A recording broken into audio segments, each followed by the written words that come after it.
اعوذ باللہ من الشیطان الرجیم بسم اللہ الرحمن الرحیم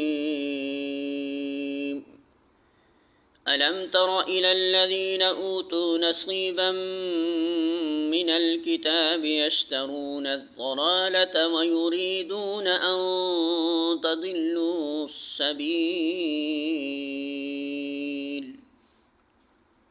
سورة النساء آیت نمبر 44 ترجمہ تم نے ان لوگوں کو بھی دیکھا جنہیں کتاب کے علم کا کچھ حصہ دیا گیا ہے، وہ خود ضلالت کے خریدار بنے ہوئے ہیں اور چاہتے ہیں کہ تم بھی راہ گم کر دو۔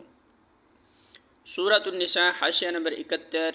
علماء اہل کتاب کے متعلق قرآن نے اکثر یہ الفاظ استعمال کیے ہیں، انہیں کتاب کے علم کا کچھ حصہ دیا گیا۔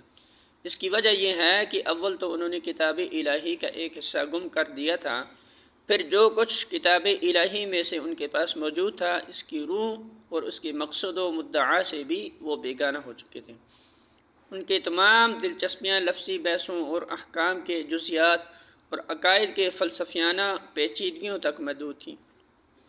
یہی وجہ تھی کہ وہ دین کی حقیقت سے ناآشنا اور دینداری کے جوہر سے خالی تھے، اگرچہ علماء دین اور پیشوایان ملت کہے جاتے تھے۔